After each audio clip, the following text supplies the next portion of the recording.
Professor Lu is now our adjunct professor. He had joined Shantou University as the Dean of Business School before his recent retirement. Prior to this, Professor Lu was a professor at the Department of Management at CUHK. His current research concerns diversification and restructuring strategies in China, corporate entrepreneurship, corporate green strategy, and strategic management and business groups. Let us now invite Professor Lu to give his speech. Professor Lu, please. Okay. Thank you very much for attending. And also thank you. I think my appreciation is specifically given to Anna.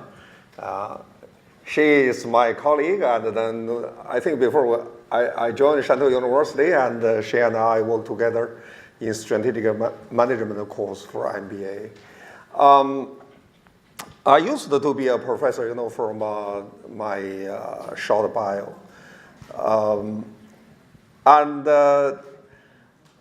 So when I heard about Chinese University has the early retirement policy, and then I thought I have been teaching strategic management and leadership for more than 20 years, while I accept my experience as advisor to companies.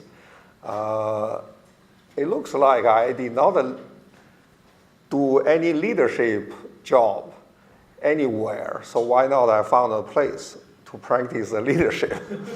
So fortunately, I got an opportunity in Shantou University, which was sponsored by Li Ka-shing Foundation. They need a dean, so I joined there. So during this time, I attended to International Coach Federation's program, which was organized by an Australian organization. It's a coach training organization. So I got second grade certificate of organizational coach while I completed my course of the third grade, the final grade. But unfortunately, I was dean, so I didn't have time to complete their homework. It was very tough homework. I needed to run about, I think, 70 hours of truly coaching experience. And answer questions about, that's a test, about 8 questions or something. But however, today I talk about, organizational coach. It is very useful. I use organizational coaching style questions, not only for leadership training, strategic management, but also in case teaching kind of environment. However, they are slightly different. I updated my PPT. Original copy was already uploaded at the conference website. Now I updated, and then I am very happy to share with you, and then will be updated. Okay, you can find the new version after this version is uploaded, at the conference the homepage. So I think the first thing we should say, what is organizational coaching? Now, before I start introducing the concept of organizational coaching or organizational coach, I think my understanding of education or learning is, if we cannot actually improve or change a participant, now we use a participant instead of a student, which I learned it from Harvard Business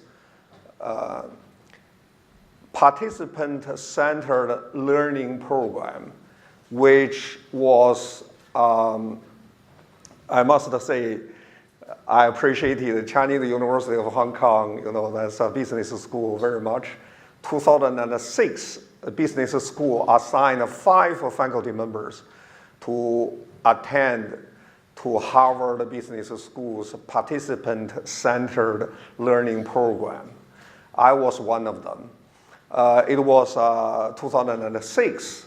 And 2007 and 2008, the 2 years, I got Excellent Teachers Award from a business school. You can understand, it was very helpful. It was about 11 days, 12 days in Harvard Business School, every day from morning around 7:30 till evening around 9 o'clock. We have a small group to discuss how to use cases.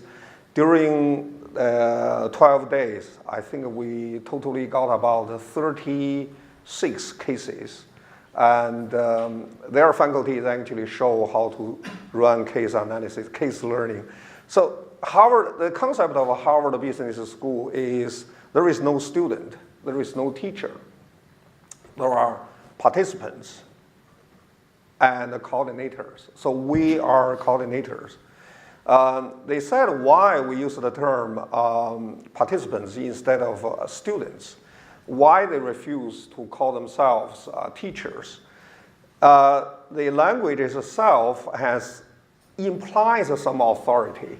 You're a teacher, you teach somebody as if your authority is somewhere. In Harvard Business School, there is no such kind of concept, and nobody has authority over others in knowledge or experience. So their faculty members have a very frequent kind of interaction with business organizations. I remember one guy, he was HR director in finance, and occasionally he came back to business school to teach MBA. He found, the qualified MBA graduates and recruited them. And then after a few years, he retired. He said he was really exhausted, from business, and then he came back to Harvard Business School MBA program, and being a professor for a number of years. After that, he went back, to business. They always have such kind of experiences. In comparison to Harvard Business School, I think Chinese University of Hong Kong, we assumed to have ASSB kind of a certificate or something, but specifically after having been the dean of a business school in Shantou University, I think we claimed to be a research-centered university. I don't think Chinese, no, they have a video, we should not say that. No, that's to remember. So we said, specifically, one day my colleague, Shigi Makino, he used to be department chair. He asked me one question, said, we're not in business, we're not in leadership, we do not make a strategy. On what kind of a qualification foundation we teach students to make such kind of the knowledge? It's a critical question. So therefore, my idea about education is we need to change students' cognition. It means both contents, extent of their knowledge. That's number one. Or change the structure. Structure means what is the percentage of the knowledge as important? What is the percentage of skills they must learn? And what is actually percentage of experience in classroom? I do not say if you do not have experience, you do not have qualification to teach students about doing business. I do not accept that kind of statement. I think as excellent teachers will have two extreme polarized advantages. On one side of advantage, it is your thinking, your imagination, your creativity, your idea. You read a report, you learn cases, you analyze cases, and you identify the logic or reasons behind the decision making. You can teach students this kind of a framework. On the other side, you have extremely well-established experiences. For example, say retired from CEO positions or from business executives. So you summarize, conceptualize your experiences. You can also teach students like that. So in classroom, we're trying to create a kind of a context in which we assume participants make decisions or learn experience as if they were in a true business context. So as long as we are reach that, it's a fine. So I think some faculties, if they can make they do excellent research, they identify the reasons behind the decision making, the factors leading to companies' success. It's a fine, to be teacher. It does not matter. But on the other side, we should also accept, the executives, they have excellent experiences. So they come to classroom to share with the students. So both are okay. I think the worst case is in the between. None of experience, none of excellent kind of derivation capability of from a reality. That would be the case. That would be the worst situation, other than the faculty can only teach about textbook or talk about something. Even they teach case, and they still follow kind of in case we have teaching notes. I think a good faculty, when teaching a case, should actually develop their own case teaching notes instead of using the original one. So that's my idea. So that's why I developed this. And I think organizational coaching style questions are very helpful, but they are different from a case, the learning questions. Now, so in this presentation, I avoid using a term like a student or teacher or something, but sometimes, it may appear, these terms may appear because sometimes I could not actually identify the better description of that. So what is organizational coaching? Now, I think before we start the presentation, let me ask you a question. You have about a session of 45. So how many questions do you usually ask? How many questions during a 45 minutes session? Generally, how many questions do you ask?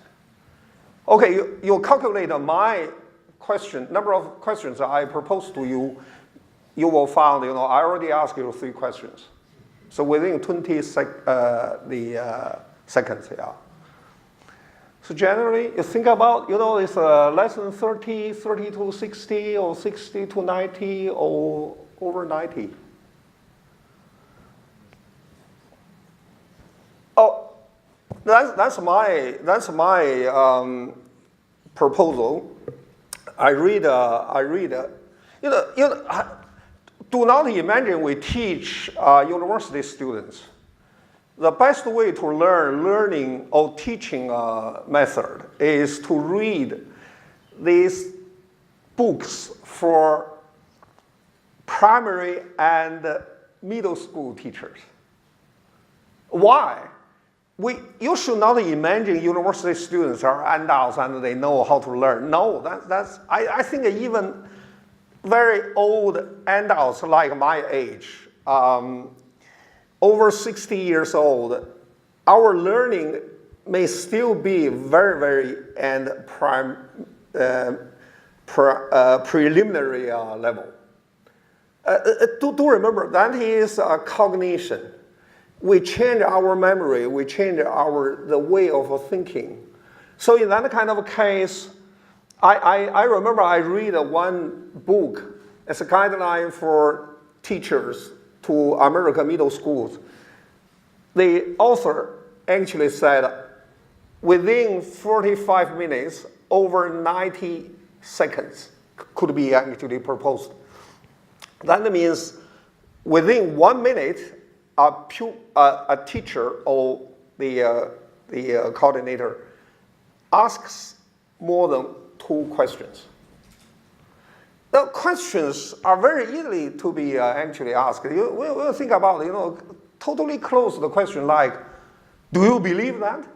You only have two answers, yes or no, yeah? Am I right? Yeah. I mean, you propose that. This is very important. Why we ask the questions?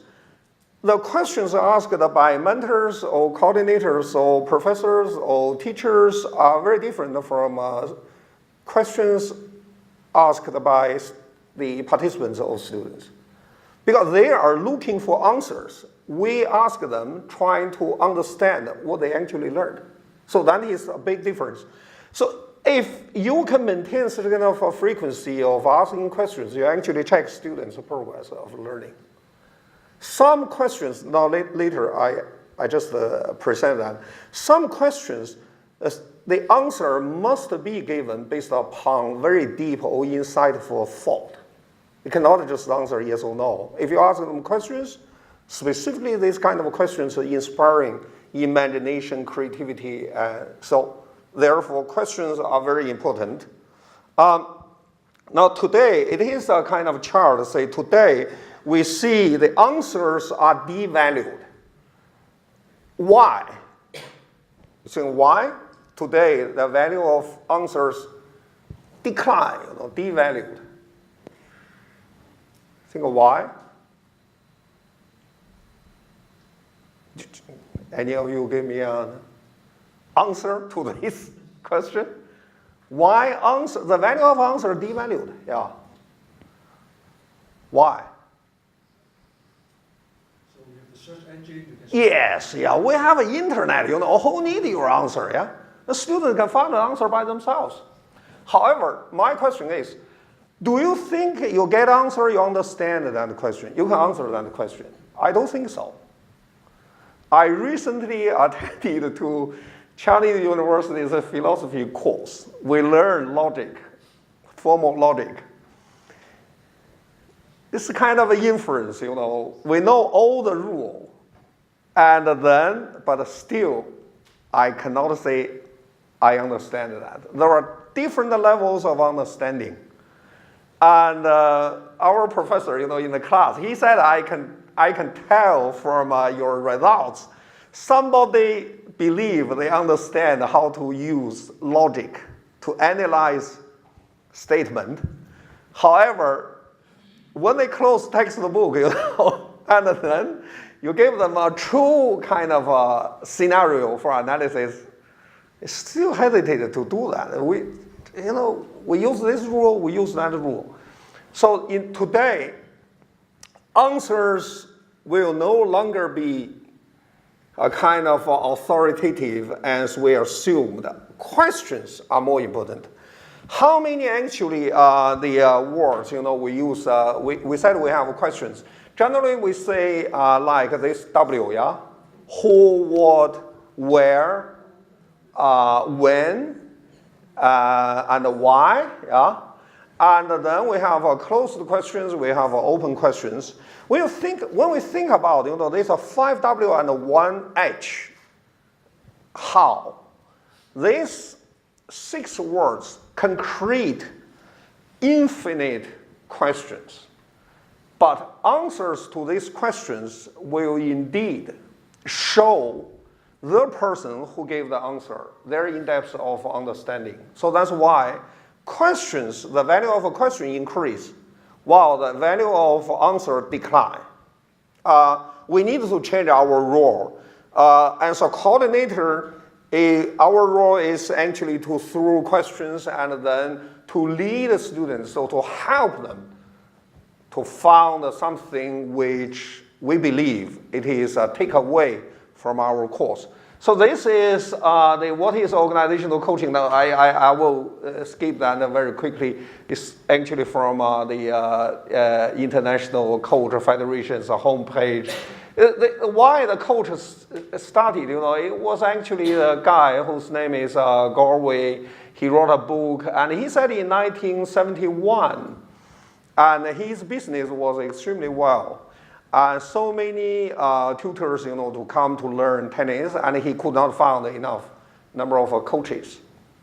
So therefore, he asked his friends to help him. His friends are athletes from other sports areas like skiing or basketball or something like that. And then he found actually the coaches, even though they are not professional tennis players, but their students perform very, very well. And he asked why. Yes, certainly we can understand if you are very good at one musician, music instrument, you can play others, yeah? We have such kind of, in problem-solving psychology, it is called kind of fundamental skills or the knowledge. But however, he found if you focus, you let actually your participants focus on specifically how to just play the tennis to bounce the ball back, instead of teach them what is the right gesture, what you should do, all of that, and the tutor, the pupils or the participant, the skill improved very, very fast. So I did not see his video, but according to the story, he actually showed a 20 minutes session in America TV station to teach a completely the person without any tennis experience. Within 20 minutes, he can train the person to play the tennis and also pretty well. So he wrote a book. So he said, actually the athletes in the game actually face the two challenges. One certainly is external, the competitor or the rival. The other one is actually the inner kind of the challenge. This kind of internal challenge may actually constrain. If people don't believe they can do that, they are not going to try that. If they believe they can do that, at least they can try that. When we think about it in the business, we see so many entrepreneurs. They are so successful, and then we'll find this kind of inner kind of strength becomes very important and can make people achieve the greater potential even more than what actually they believed. So that is actually what the coach comes from. So therefore, after that, he was invited by AT&T, and then he gave training to executives. So now today, it becomes a kind of a very large, the kind of a business. And the characteristics of the case study, I do not go through very detail about that. I think all of us know that. But I add something here is development of capabilities of applying knowledge plus experiences for decision making, problem solving, and insights and foresights. And also development of habits of thinking and self-learning. That is important. If we only use a case study for decision making or to analyze, it is okay. I think it's 1.0 kind of a level of case learning. But the 2-point level of case learning is what Harvard Business School emphasizes very much, is students get familiarized with the decision context, and then in the future, when they encounter this kind of, when they are in a very similar context, they know how to make a decision. I think the third one is through case learning, the students learn kind of, develop their habits, or develop kind of a customs of thinking. It's not only, even they can extend this kind of the thinking capabilities to other contexts. And then to do that, they must understand the nature of the property of the problems behind the phenomena. And then, so we know this Bloom's taxonomy of 6 levels, and then we gave, in Shanghai University, we gave faculty training about that, and in each level, design different questions. I think you already get familiarized with vocabularies in Bloom's taxonomy description, For example, say in the first one, remember or the memorize, you ask questions, is that what is this kind of question? Well, in the high level, that's level 6, create is kind of to develop students' creativity. Questions generally like, if you're in the same position, if you're in this position, what are you going to do? Can you just use this kind of knowledge to apply this knowledge in solving problems, for example, say in China or something like that? That is a kind of creativity questions. So all these kind of 6, the level of learning are actually could be actually formalized in question. I put down, on the other side, there was an error. At the lower level, it is fact or statement questions. You check whether they memorize them. But, moving up in the ladder, in the level, and then you ask students whether they can actually think. Now, do remember, there is a logic in this kind of a relationship between these questions. It means the students develop a higher level of learning to achieve a higher level of learning goals. They must have a foundation of a lower learning the knowledge. In strategic management, we say, can you use 5 forces model to analyze blah, blah, blah, blah. It means the students must, or the participants must understand, they already know what 5 forces model is, so they can apply for that. But however, in the lower level learning, you don't need to involve the higher level learning. But in higher level, they must be built on the foundation. Okay, and then asking questions, why the people do not ask questions, I just go very quickly about that. Generally, we think asking questions means you beg answers, yeah? So you know nothing and you ask questions. That's why when, we grew up, when the people believe they know more and more, and then they stop asking questions, then they like to be teachers, to like to give other people answers. It's a problem. The problem is, when we think about in the trading, you give other people more without any return. But you ask questions, you'll get more. You do not need to pay anything else. When you think about Chinese word, Chinese proverb, say 不耻下问. It means 问 is a kind of a 耻. It's a shame to ask a question, yeah? It's a 不耻下问, not be afraid of being ashamed to ask questions, yeah?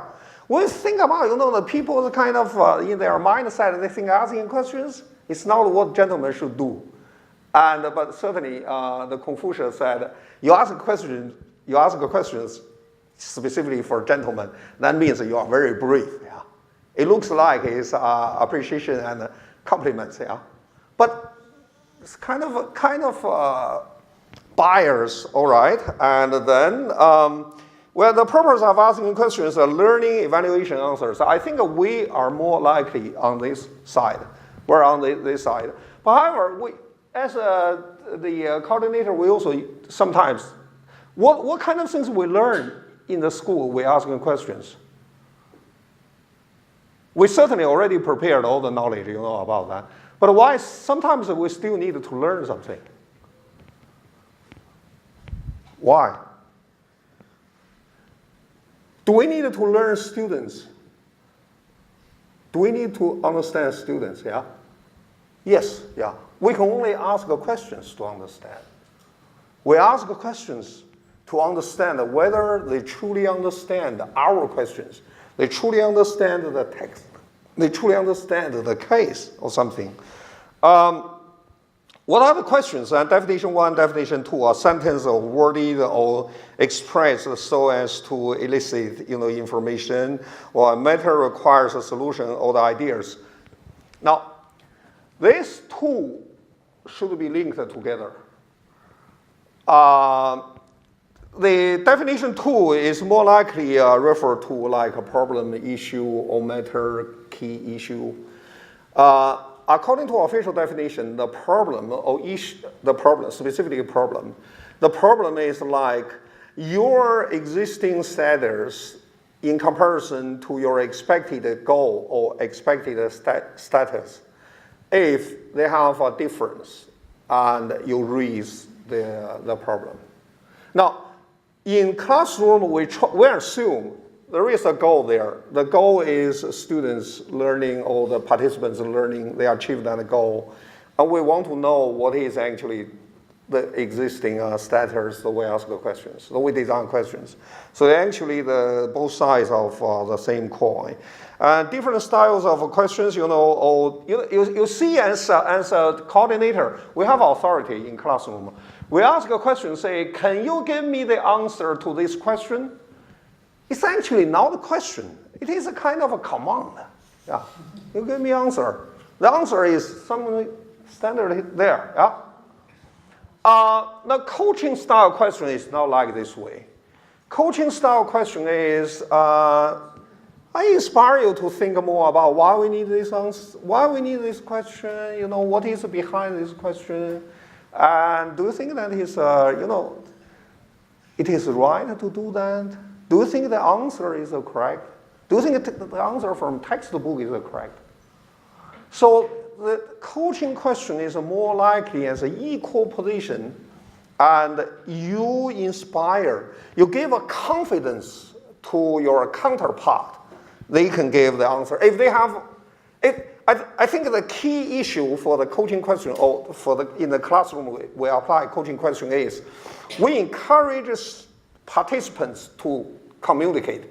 If they do not communicate, we really don't know what happened in their inner mind. Yeah. If they like to communicate, they give us their thinking. Okay, we understand, we understand that to achieve that goal, how far if with that kind of degree from 1 to 10, we assume 10 is a complete achievement of this learning goal. It's like Bloom's taxonomy. And then we know what we actually reached. We get 5, we get 6, or some participants, they get about 8 degree, and then so we can adapt our teaching style, we can adapt the questions about that. And then theoretical foundations, no, I skip that very quickly, say, coaching is actually to encourage this side, subconsciousness, this side, they didn't realize. And then through questions, we actually encourage them to develop this kind of potential. This circle is actually shaded with very, very kind of a yellow color, but I don't know why. You could not actually see that. But actually, in my presentation, it was actually shaded. Okay. And a positive psychology, that means to give a kind of the encouragement and to let the participant enjoy asking questions and enjoy giving answers. Traditional case-based teaching versus coach-style teaching. I think it was actually from our original slides. I already put down that knowledge. We check that knowledge. We check that knowledge because of this. Yeah.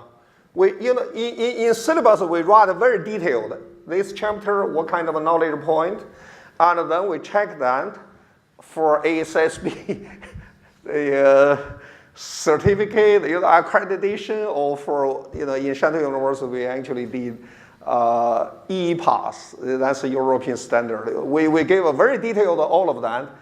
So this is we use a case as a kind of a tool to deliver, to achieve this kind of objective. So questions are built upon the context constructed by the case. Coaching questions are usually designed according to a model which, for example, say like a GROW, for the purpose of improving performance or enhancing behavior of clients. So they are slightly different. So we needed to actually to change their coaching questions, and then advantages and disadvantages. I think I listed here, there are some advantages, some weaknesses, and solutions. Coaching questions are usually designed for improving performance or the behavior, but not for learning. We need to change that. But no, I think my statement is not for learning. Maybe that's strictly speaking the definition of learning. But if we think, your everyday life is kind of a learning process. So coaching question can improve learning. You know, for example, the coaching question, like this question say, have you ever encountered this situation, this problem? So participants may say yes or no. Okay, if you say yes, do remember, coaching question, what is the power? Well, why coaching question is very powerful? Because I actually adapted according to the individual participant's answer. If you say no, I never encountered that. You know, for example, being a dean, I never been a dean. Next, the question will be, have you know any person who used to be in this kind of situation? Yeah, certainly we have dean, yeah? In any organization, you can see the dean. So, okay, if you see that, say, what will be his solution to this problem? But if your answer is, yes, I encountered that before, the question will be, in the past, how do you use that? Is that effective? Not very effective. Okay, can you just imagine other ways? They use this way, you know, to leading to touch something to weak your memory.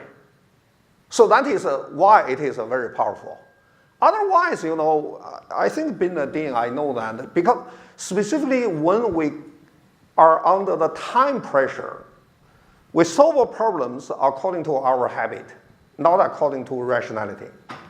We think time, you know, I don't have time to consult to any other person. I don't have time to do that. Oh, last time we did that, this time we use the same way to do the same thing. We are trapped. We are in stuck of our customer or our habits, the tradition or something. The coach, the role is to open other windows, but that's according to your answer. So therefore, there is a weakness, but coaching questions are not knowledge-based or case-based. So that is the issue. So we need to change the coaching questions. Okay, I introduce a very general model. That's a GROW model. Do remember two characteristics. Number one, this GROW model is kind of a circle which is closed. It means start from R and you finish and W. However, when you use that, the first level of a coach training is to follow this sequence.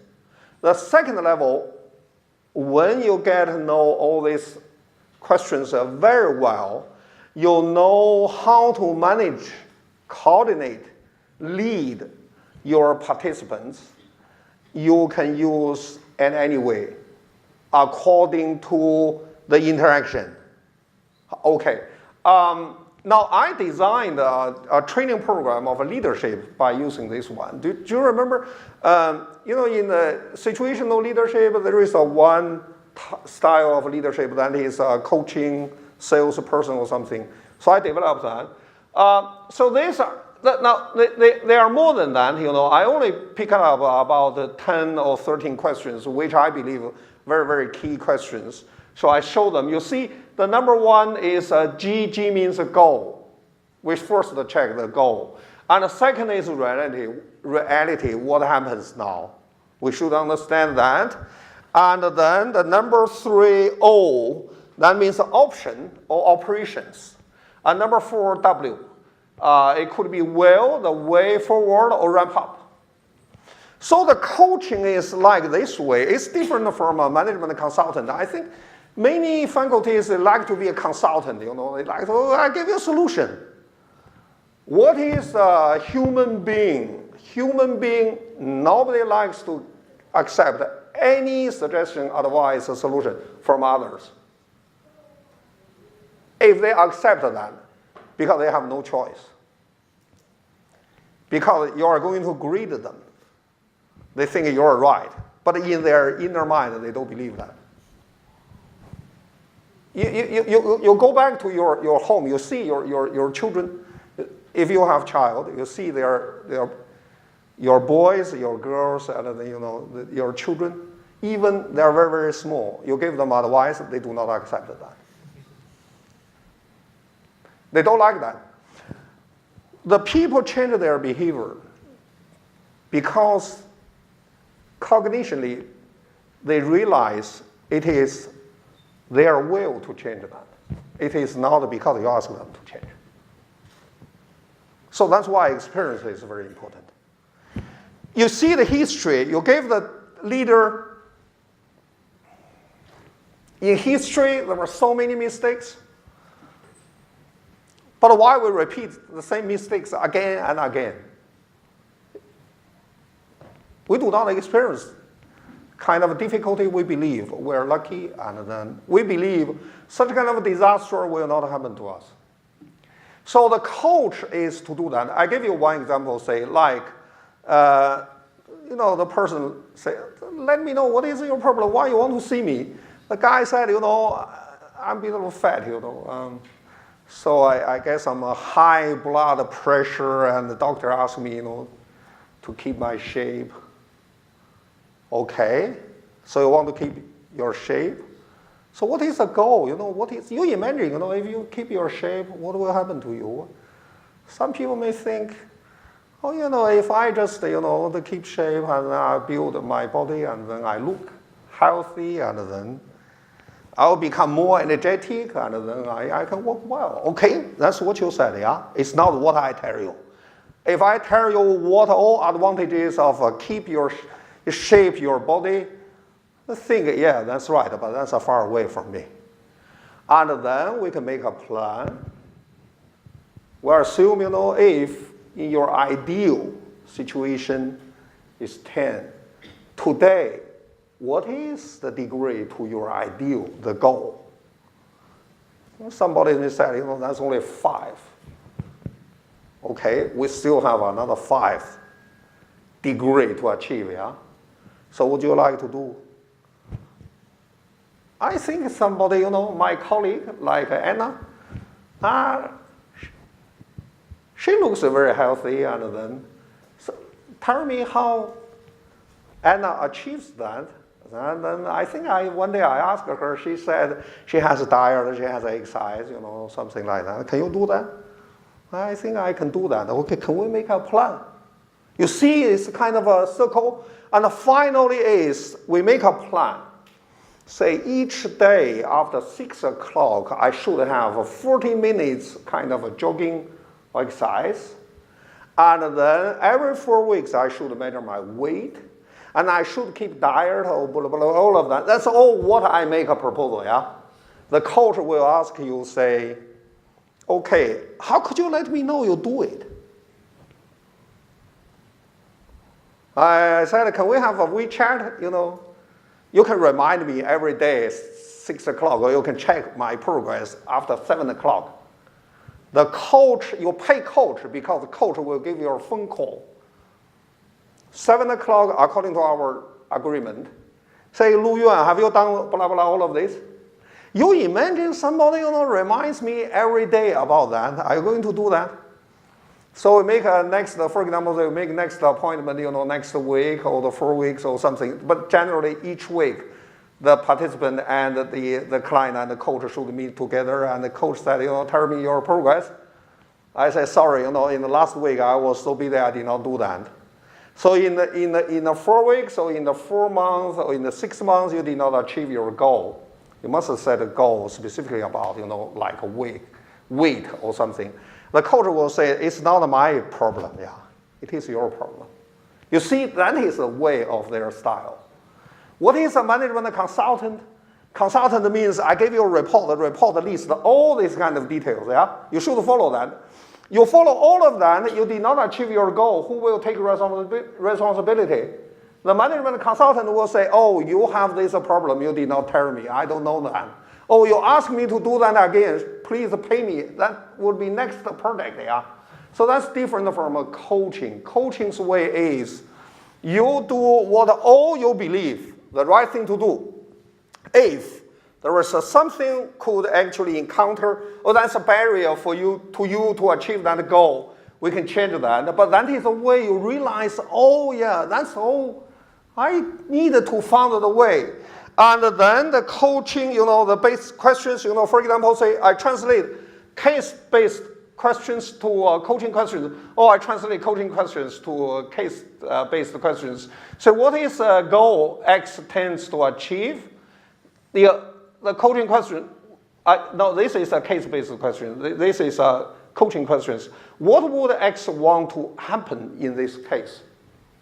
And then R, what is the company's X position to its goal? Yeah? You can also ask students, say, if it is existing position and that is the goal, what is the degree of company X achieved today? How much they left behind that, you should do that. And then O means what are the options to achieve this goal? And finally, wrap up, what obstacles are getting in the way of success? What roadblocks do you expect or require planning?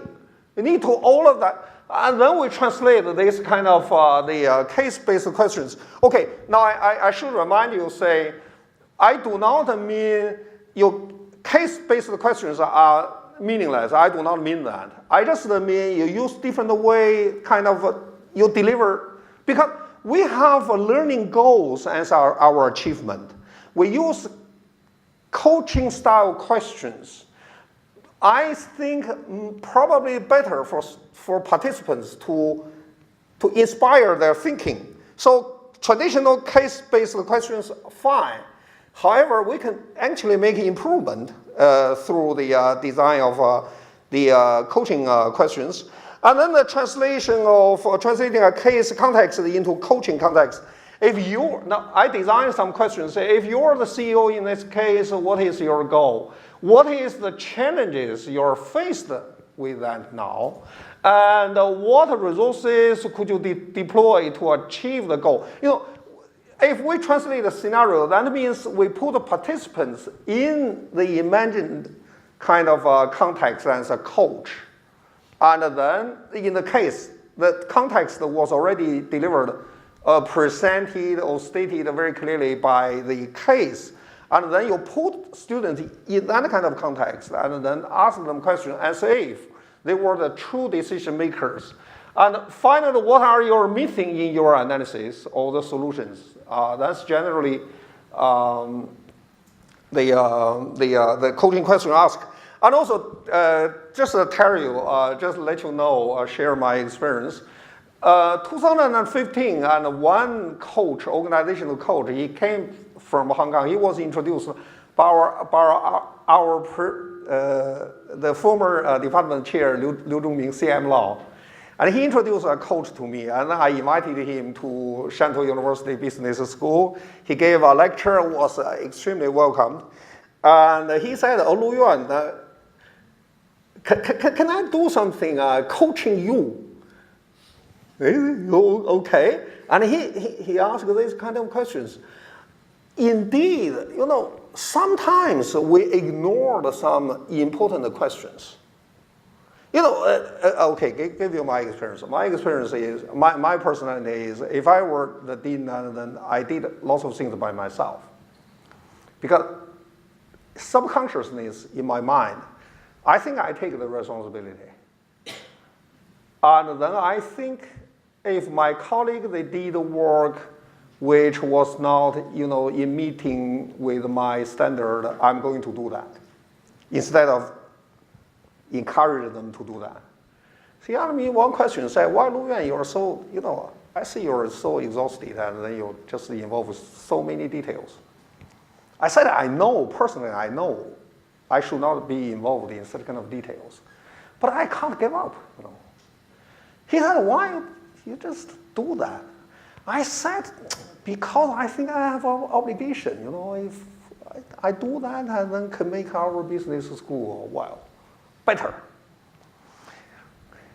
He asked me one question, say, "Lu Yuan, why do you think without you this business school will be a disaster?" Yeah? I never thought about that, yeah? Yeah, I thought, he said, why your colleagues, they do not have a potential to achieve your standard? Do you think they have a potential? Do they work very hard? Do they learn very hard? Are they willing to learn? Yes. So why not? You do everything by yourself. You do not give them opportunity for learning. You know? Yeah, I said I did not. I only think about myself. You know, I ignored or I forget about. You know, there are other possibilities. There are other alternatives. So that is the power of a coach. You know, they open new window for you to seek alternatives. Okay, finally, so this is the final slides. So high quality of questions. So respect every participant, encourage everyone to participate in asking questions. That means to give equal opportunities to participants and encourage interaction among, I should put down that among participants themselves. Yeah, that is a very important learning, specifically for MBA and EMBA because they got the experiences. And then inspire participants, you know, interest and imagination, balance the time of thinking and the pace of case teaching or efficiency. So that is very important. Yeah, in Harvard we learned that. Actually, we see Harvard Business School, they use case teaching, but their case teaching highly structured. For example, say the first 5 questions or first 15 minutes, you should be asked blah blah questions, and then you should move on. Then, so they designed their whiteboards in that kind of a way. And I think the second lecture we learned, the second case we learned was the one professor in the case he lost the control because some students, you know, raised the question which beyond this case scope.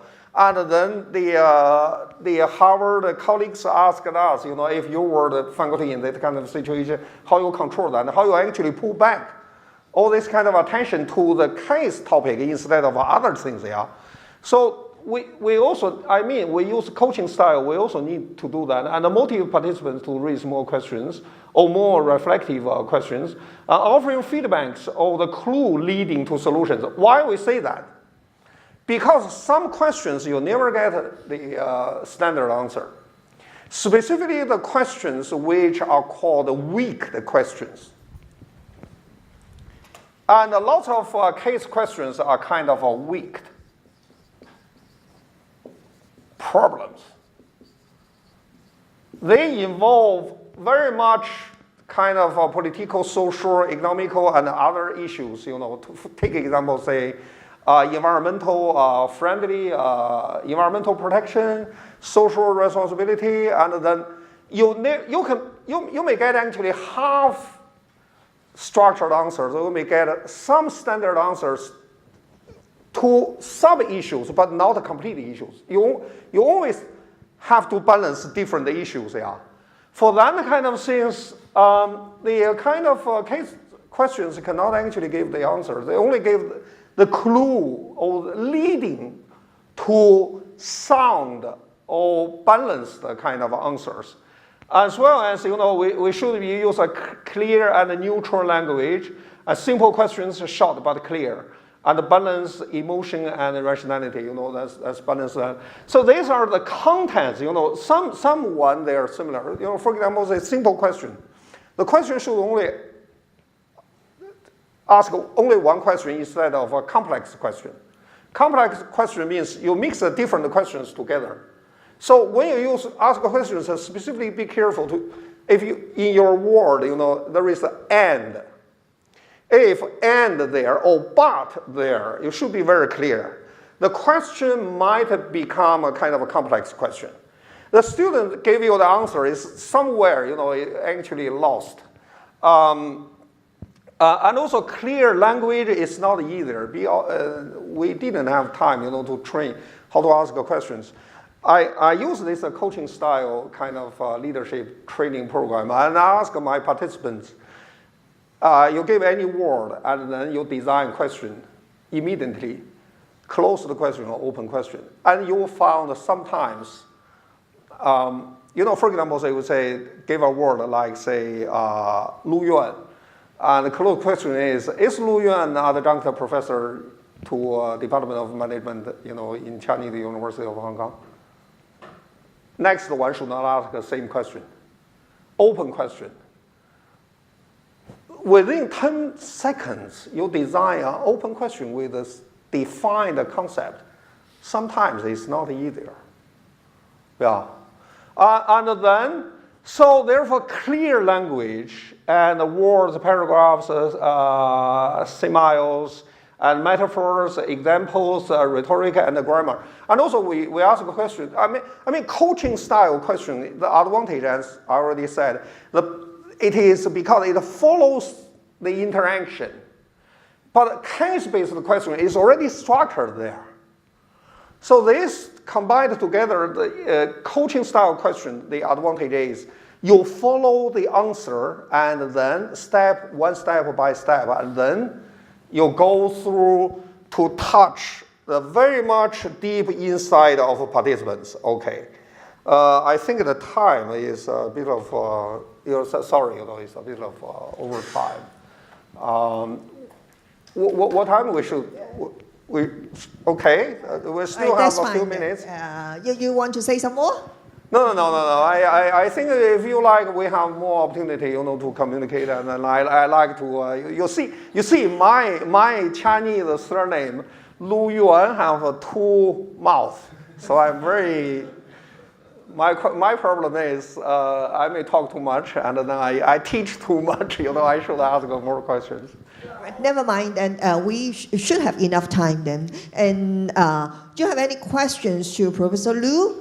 And in fact, I also noticed that questioning is more important, not just for teaching, and also, say, for students' job application recently. Because, say, some companies, like Big Four, I noticed that they're now using hackathon to recruit their students. Instead of the previous group discussion, they now use hackathon. What is it? They give a case, and then the students need to ask relevant, a good question in order to get some data before analyzing the case. If they can't ask good question, they cannot get enough data, and then they cannot analyze it. And this is the approach now Big Four is are using for their job search. Somebody actually said, I really like this the kind of a statement to say, we should judge people according to their questions instead of their answers. I mean, for example, this Bloom's taxonomy, you found, when you move up to the higher level of learning, questions become more important. And why it is more important, the reason is you give evaluation of the answer will become more and more complex. So the good question is actually to test the capability of tutor, coordinator. The answer certainly is given by the counterpart. But if you cannot ask the right question, the overall, the choice, alternative direction will be leading to the other way around. So that's why we evaluate the faculty. We should evaluate their question according to their questions, instead of how much they gave the answers. The answers are there specifically today with search engine. Anything we can get from a website, and the students have a mobile phone in classroom. So we should design questions, and then specifically, when we, if we measure students' performance, sometimes, I ask students in the test, in the classroom test, I said I give you, my questions are open questions. And I don't mind that you copy to each other. I can immediately tell that the copy. Because this kind of question cannot have a kind of standard. But if we measure, if we grade that kind of answer, it is actually test our own capability. The lower level faculty is to have a checklist, yes or no or something. The higher level, if you encourage students to learn, encourage participants to learn, your evaluation is not whether it's a right or wrong answer. It is what is their logic or their inference they are. According to what kind of knowledge they applied in this kind of answer. So actually, it is a test of a faculty. So anyway. All right. You have any questions to Professor Lu? You're welcome. Oh, you're very... Okay, hopefully you can give a good evaluation on my questions. Okay. I would like to know, are there any difference for one-to-one coaching and one-to-many coaching? Yeah. Say in other words, say in classroom we have many students. Anything we need to pay attention when we do the one-to-many coaching? Yeah, okay. Coach also has like a group coaching or team coach or something like that. I think my way is, as I already said, in scenario 2, translating case context into a coaching context. That means, because there are two types of, if we, in addition to closed question, open questions, we usually have questions. You ask questions to a whole class, or you ask a question to a specific person. But even you ask the whole class, the question can still be tailored according to coaching style, because answer will be given by individual. So you put them in the context they think.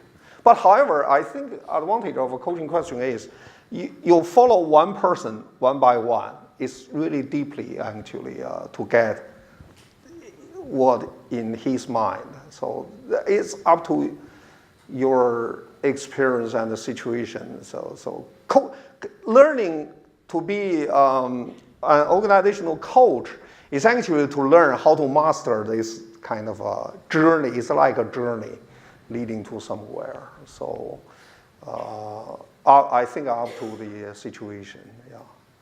But however, I still think, because generally we teach case, I did it the same. I did it the same way as I think probably most of our colleagues did.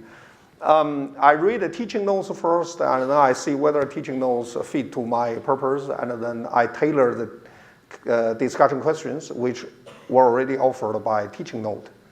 And then I think I generally only gave students this kind of discussion questions for their preparation of the case learning. But in the classroom, I translate all these questions like in the coaching questions. Yeah. So that's why some students said, I prepared for that, and then I prepared a group presentation. Why you did not ask a question like this way? No, I said, if you can answer all this kind of, if we have a group, if we have a class discussions and put all your answers on the whiteboards, it means these questions you already answered there. You can actually, how to say, blend them into the answers in discussions and put here. I can tell whether they have done the good work or not. So that's up to you, individual. Do remember now. I think I see some of our colleagues from experienced executives, and you've been in business for a while. I respect you fully. However, I kindly remind you, teaching is a professional. It does not mean I have done that and I can teach you to do that. So do remember that. So teacher or teaching instructor deserve the high degree of respect. Because the way, when you think about that, is the knowledge, that's the experience, it's kind of the something through the personal delivery or the mediation, and somebody learned that, and then become a better person. It is a professional technique. It is kind of so that's why I put on like a cognitive psychology, the positive psychology. They learn that here. So therefore, teaching is experience. Do not take for granted certain kind of assumption. Say, because I have been like a CEO for 20 years, I know how to teach that. No, I think completely different. The classroom is not your CEO office. Your students, they give your evaluation. If they don't like you, and then kick you out, specifically in MBA. While CEO, you can command your secretary to do this, to do that, and a lot of things. in classroom, students or the participants believe they have an equal right, to challenge your authority. So we should actually give the kind of a high degree of respect, to instructors and teachers. Okay. I hope our dean stay here. And also all other faculties, deans. Any more question from the floor? Right, if not, then thanks so much Okay, for thank you Professor very much.